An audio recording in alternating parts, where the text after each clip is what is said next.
Sa ngayon po ay... Okay, so saan po ba ang ating Vilterra? Familiar po sa Dasma Bayan? Yes. Familiar po sa City Homes? Yes. Familiar din po kayo sa sambahan po ng iglesia doon sa Amuntay. Sa likod lang po siya. Doon lang po siya, yun lang po siya ang location natin.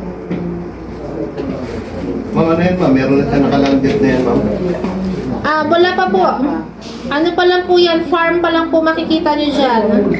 So dito po sa project po natin sa Vilterra, pag nagpunta po tayo mamaya, reminder lang po, pag pumasok po sa loob ng farm, bawal pong mamitas. Kasi yung mga prutas po doon, mga gulay po doon, ay pagmamali-ari pa po Mamitas pa naman ako. resort. Okay, pwede lang po tayo mag-sightseeing, bawal po tayo mamitas. Okay? Pwede kumain.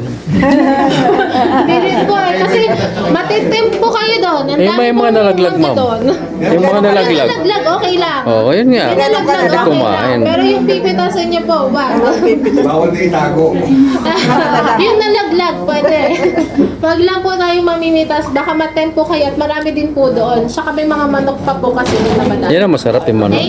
So, ang developer po natin siya, under po tayo ng Asiatic Land Incorporated. Address location po niya is Barangay Zone 3, Dasmariñas, Cavite. Total gross area po natin, 4.78 hectares po siya. So, total units po ng selling natin dyan ay 303 units lang po. So, medyo maliit lang po siya, pero hopefully, kasi may wino-workout po ang company, para po sa expansion. So, sabay-sabay tayong magdasal para sa expansion.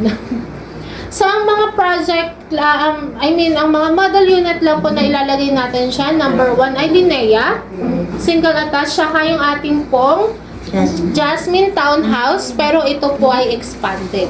Carnation ma'am wala. Wala po. Dalawa lang po tayo dyan, Linea at saka Jasmine Townhouse expanded. Iyan na yan yung Linea. So, pag sinabi natin Jasmine expanded, hindi po to yung regular natin Jasmine po ha. Ito ay yung mas malapad. Ang small na area ng lot cut na ma'am, ilan ma'am? Saka yung village tatlo. Yung sa inner natin, makikita natin sir, magpa-flash po ko ng price list po na may lot area. Relax lang, relax. Okay. So, yung sa ating amenities po, meron po tayo dyang gate, clubhouse, gazebo, and basketball. Huwag na pong magtanong ng swimming pool. Hindi na tayo maglalagay kasi ito resort na po yan, no? Dalawa po yan. Chapel ma'am. Chapel po sa labas po. Iglesia. Iglesia nga, di ba? Meron po tayong malapit dyan na Katoliko. Parang dito po siya sa kabila. Okay? So, makikita niyo po yan, nasa bungad po ni Vilterra ay dalawang resort. Hindi po yan kasama sa property natin. So, yung likod lang po. Anong resort yun? Nakalimutan ko yung name. Pero may cover court naman siguro yan ma'am. Covered court, wala pa po sir na pag-uusapan. Bullets pangalan niya. never kung bullets ba? Regular court lang kasi kami sir.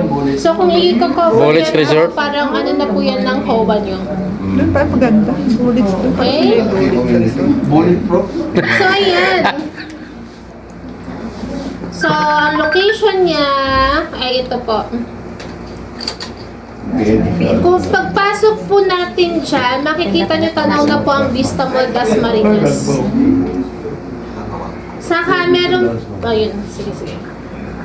Okay na po, na-picturean po nila. Ayan.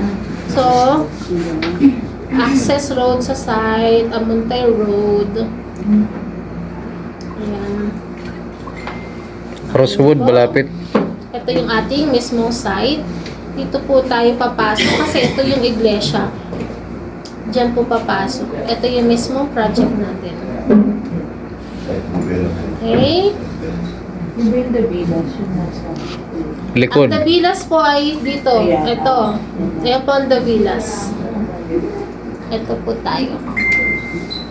Okay, next natin. Ang kabuuan, ito yung mapa. So, lahat ng yellow. Kaya, hindi pa po kaya konti lang po yung ating linya nilalabas. Dahil konti lang po siya. At hindi na po tayo makakapagdagdag. Kasi ito lang po yung ating approved. And then, ito pong nasa likod, yan po yung ating mga townhouses. So, kung makikita nyo po dito, may daan sa likod. Ito po kasi ang magde-develop po nito ay LGU, hindi na po kami. Pero meron po kami setback po dyan na malaki. Ibig sabihin, hindi buong property po ni Velterra ay inopen po namin for housing. Naglaan po ang company para po dun sa gagawing daan po ni LGU. So kung kailan siya gagawin, wala po kaming info kasi si munisipyo na po ang magpapagawa niya. May flood Yan control po ay dyan. yung may flood control. Yes Oo, po, sabi ko tama nga. po. Ito po kasi, yung flood control dyan ay nahinto. Gawa po ng issue. Ano man yan?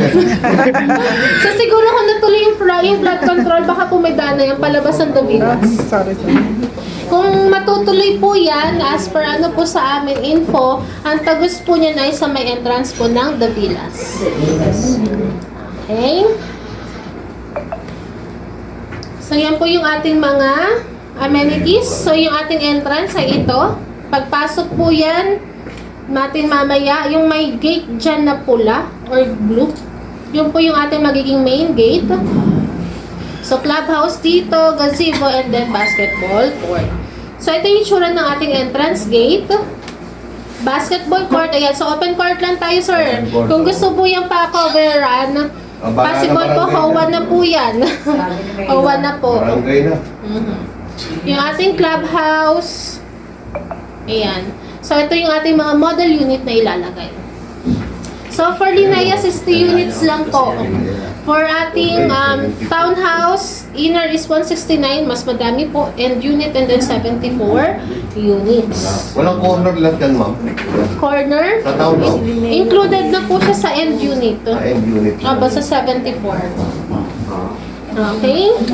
Next, house specification ng Linea, same lang din naman po yan sa mga Linea natin sa ibang project. So, typical lot area natin ng Linea for Velterra is 100.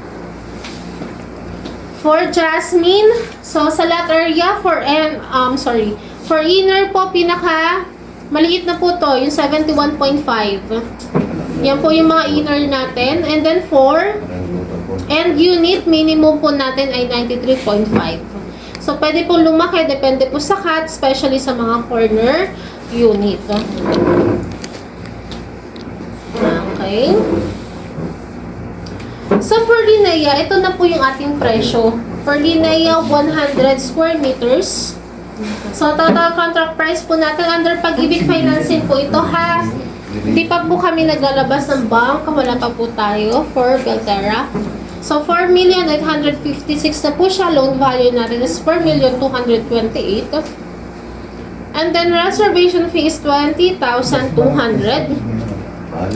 So, automatic po sa atin, pagka-ahente po, seller po, meron po tayo tinatawag na cash advance as long as good accounts po siya. So, ang cash advance, alam naman po nila kung magkano.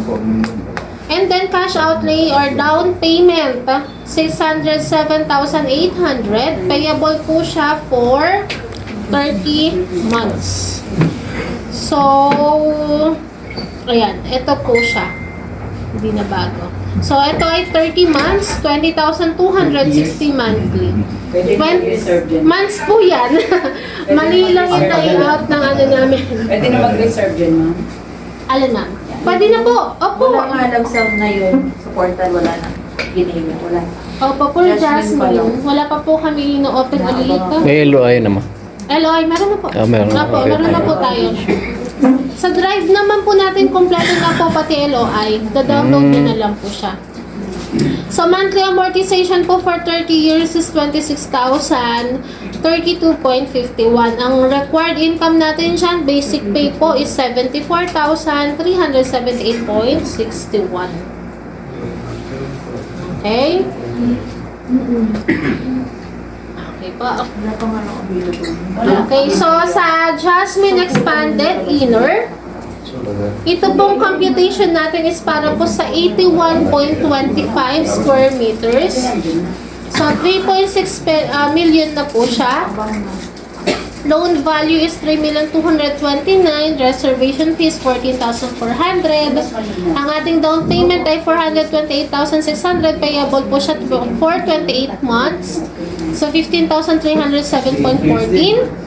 Monthly amortization under Pag-ibig Financing for 30 years po ito ay 19,881.50. Required income po natin, mas mababa po compared kay Linea na 56,804.29. For inner unit po natin yan. Next is for yung inner unit din po siya. Mas maliit naman po. 71.5 square meters, 3.4 million, 3,465,000. Loan value is 3,047,000. Reservation fee is 14,400. Down payment is 403,600. Payable siya for 28 months. So, 14,414.29. 18,000 plus naman po ang ating amortization under Pag-ibig for 30 years. Required income natin is 53,602.56. Next is yung ating end unit na may lot area po na 93.5 square meters. So, 4,033,000 na po siya. Ayan. So, mas mura pa rin po yung ating Jasmine Expanded compare po kay Linea. So, kung mapapansin niyo po, 4 million na po talaga ang presyohan ng property po kay Dasma. Yes po. Ang Jasmine naman po natin ay, ano naman po yan? Townhouse. Okay? So, yan po yung ating Vilterra. May question po kay Vilterra? Ano ang turnover niyan, ma'am? Complete o semi-complete? There po tayo. Tatandaan po ha? Si Axia po pagka house and lot. Tatandaan po, pag house and lot po kay Axia lahat